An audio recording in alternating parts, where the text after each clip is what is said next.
ጸጋው በእምነት አድኗችኋልና እስከ ሞት ድረስ በወደደንና ባፈቀረን በጌታችንና በአምላካችን በመድኃኒታችን በኢየሱስ ክርስቶስ ስም እንደምን አደራችሁ?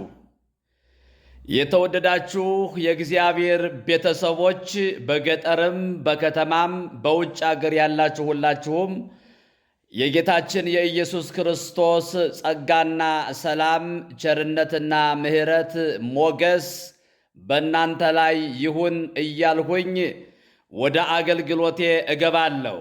ጸጋው በእምነት አድኗችኋልና ይህም የእግዚአብሔር ስጦታ ነው እንጂ ከእናንተ አይደለም፣ ማንም እንዳይመካ ከሥራ አይደለም። ወደ ኤፌሶን ሰዎች ምዕራፍ 2 ቁጥር 8 ይሄ ቃል የእግዚአብሔር ቃል ነው። ጸጋው በምን አድኗችኋልና በእምነት አድናችኋልና ይላል የእግዚአብሔር ቃል። በሥራ አድኗችኋልና አይልም።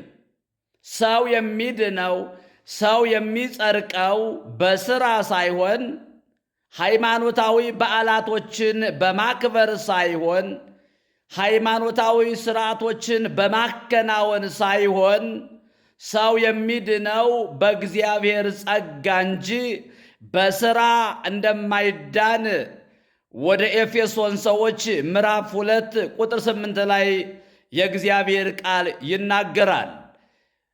ክቡራን ወንድሞቻችንና እህቶቻችን ይህንን መልእክት የምትሰሙ ሁላችሁ ሰው በሥራ አይድንም። ሰው በራሱ ጽድቅ አይድንም አይጸድቅምም። ምክንያቱም የሰው ጽድቅ የመርገም ጨርቅ ነው ተብሎ ተጽፏል።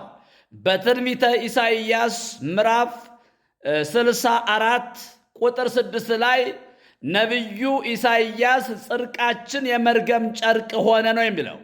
የመርገም ጨርቅ ደግሞ በጣም ይከብዳል፣ ታውቃላችሁ። ማንም ሰው የራሱን ጽድቅ ለብሶ በእግዚአብሔር ፊት መቆም አይችልም። የእግዚአብሔርን ጽድቅ ነው መቀበል። የእግዚአብሔር ጽድቅ ጌታችንና መድኃኒታችን ኢየሱስ ክርስቶስ ነው። የእግዚአብሔር ጸጋ ጌታችንና አምላካችን መድኃኒታችን ኢየሱስ ክርስቶስ ነው። የእግዚአብሔር ሕይወት የተባለው የእግዚአብሔር ስጦታ የተባለው የእግዚአብሔር ልጅ ኢየሱስ ክርስቶስ ነው። ይህም የእግዚአብሔር ስጦታ ነው እንጂ ከሥራ አይደለም፣ ማንም እንዳይመካ ነው የሚለው የእግዚአብሔር ቃል። የእግዚአብሔር ጽድቅ የሚገኘው ወገኖች በእምነት ነው። ጸጋው በእምነት አድኗችኋልና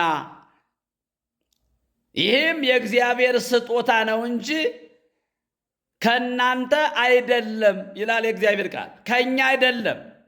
የእግዚአብሔርን ስጦታ የእግዚአብሔር ስጦታ የሆነውን ጽድቅ መቀበል ነው እንጂ ሰው በራሱ ሥራ እጸድቃለሁ፣ ሰርቼ ጽድቅን አገኛለሁ ማለት በጣም ከባድ ነው፣ አይቻልም። ከሥራ አይደለም ይላል የእግዚአብሔር ቃል። ጸጋ ነው የሚያድነው። የእግዚአብሔር ጸጋ ማን ነው? ኢየሱስ ክርስቶስ ነው። ሰዎችን ሁሉ የሚያድን የእግዚአብሔር ጸጋ ምን ብሏል? ተገልጧል። ወደ ቲቶ ምዕራፍ 2 ቁጥር 11 ላይ ሰዎችን ሁሉ የሚያድን የማን ጸጋ ተገልጧል? የእግዚአብሔር ጸጋ ተገልጧል። ጸጋ በእምነት የምንቀበለው ነው። እኛ ሁላችን ከሙላቱ ተቀብለን በጸጋ ላይ ጸጋ ተሰጥቶናል ይላል ዮሐንስ። ጸጋ እጃችንን ዘርግተን የምንቀበለው ነው። ሰርተን የምንቀበለው ጸጋ የለም።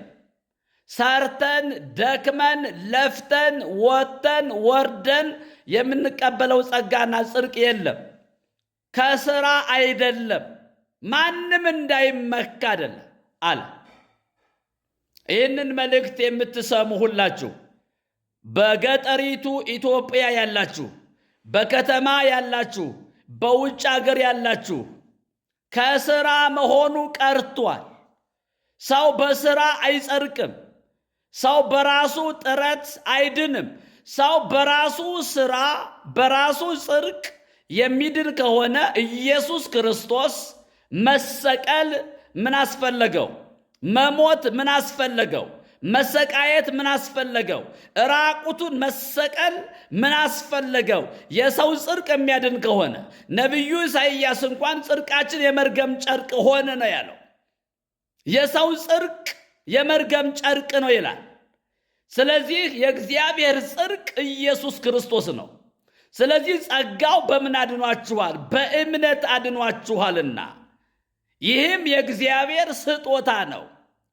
ጸጋ የማን ስጦታ ነው? የእግዚአብሔር ስጦታ ነው። ጌታችንና መድኃኒታችን ኢየሱስ ክርስቶስ የእግዚአብሔር ውድ ስጦታ ነው። የእግዚአብሔር ድንቅ ስጦታ ነው። ማንም እንዳይመካ አለ። በስራዬ ነው፣ በምግባሬ ነው፣ በጾሜ ነው፣ በምኔ ነው፣ በምኔ ነው ብሎ እንዳይመካ ከስራ መሆኑ ቀርቷል። ከድካም መሆኑ ቀርቷል። ይኸው ቀርቷል ነው የሚለው። ማንም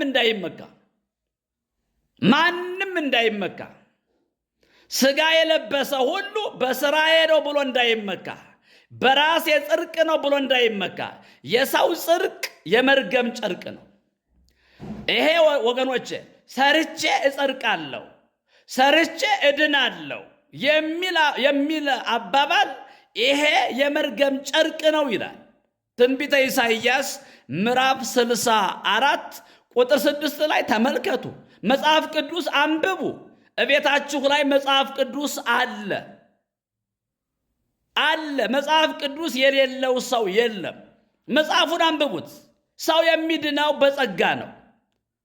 በኢየሱስ ክርስቶስ በሆነው ቤዛነት በኩል እንዲያው በጸጋው ይጸድቃሉ ነው ያለው እንጂ በሥራ ይጸድቃሉ አይልም።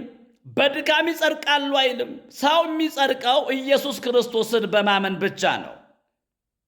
አያችሁ፣ ሰው የሚድነው ኢየሱስ ክርስቶስን በማመን ብቻ ነው። ሌላ ተጨማሪ መጽደቂያ መዳኛ አያስፈልግም። ጸጋው በእምነት አድኗችኋልና ይህም የእግዚአብሔር ስጦታ ነው እንጂ የማን ስጦታ? የእግዚአብሔር ስጦታው የእግዚአብሔር ነው። ያ ስጦታ የእግዚአብሔር ጽድቅ ነው። ያ ስጦታ የእግዚአብሔር ጸጋ ነው። ከኛ የሚጠበቀው እጃችንን ዘርግተን የእግዚአብሔርን ውድ ስጦታ የሆነውን ጸጋ መቀበል ነው። ያ ጸጋ ኢየሱስ ክርስቶስ ይባላል። የእግዚአብሔር ጽድቅ ኢየሱስ ክርስቶስ ይባላል። ሃይማኖታዊ በዓላቶችን በማክበር፣ ሃይማኖታዊ ስርዓቶችን በማከናወን፣ ሃይማኖታዊ ምግቦችን አዘጋጅቶ መመገብ፣ ሃይማኖታዊ አለባበሶችን በማሳመር አይዳንም፣ አይጸደቅም። ጸጋው በእምነት አድኗችኋልና አለ እንጂ ጸጋው በሥራ አይልም። በእምነት ለሚያምን ሁሉ ይቻላል። ኢየሱስ ክርስቶስ ለምኩራቡ አለቃ እመን ብቻ ልጅህ ትድናለች ነው ያለው። ወገኖቼ ማመን ያስፈልጋል። እምነታችሁ ነው የሚያድናችሁ። እምነትሽ አዳነሽ፣ እምነትህ አዳነህ ነበር ሲል የነበረው። እምነት ነው የሚያድነው። በእምነት የእግዚአብሔርን ጽድቅ መቀበል። የራሳችሁን ጽድቅ አቁማችሁ፣ የራሳችሁን መጽደቂያ አቁማችሁ እንዴት ነው መዳን የሚቻለው? የራሳቸውን ጽድቅ ሊያቆሙ ሲፈልጉ የእግዚአብሔርን ጽድቅ አልተቀበሉ የሚል ቃል አለ። የራስ ጽድቅ፣ የራሳችን ጽድቅ አቁመን እንዴት እንድናለን ወገኖቼ? ወደ ሮሜ ሰዎች ምዕራፍ 10 ቁጥር 3 ላይ እንደዚህ ይላል፣ የእግዚአብሔርን ጽድቅ ሳያውቁ የራሳቸውን ጽድቅ ሊያቆሙ ሲፈልጉ ለእግዚአብሔር ጽድቅ አልተገዙምና ይላል። የራሳቸውን ጽድቅ፣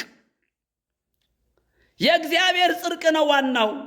የራሳችሁን ጽድቅ ተዉት። የራሳችሁን መጽደቂያ ተዉት። ሰው በራሱ ጽድቅ አይድንም። የእግዚአብሔር ጽድቅ የሆነውን ኢየሱስ ክርስቶስን እንደ ግል አዳኙ አድርጎ ሲቀበል ነው የሚድነው። ስለዚህ ጸጋው በእምነት አድኗችኋልና ይህም የእግዚአብሔር ስጦታ ነው እንጂ ከእናንተ አይደለም፣ ማንም እንዳይመካ። ይህንን መልእክቴን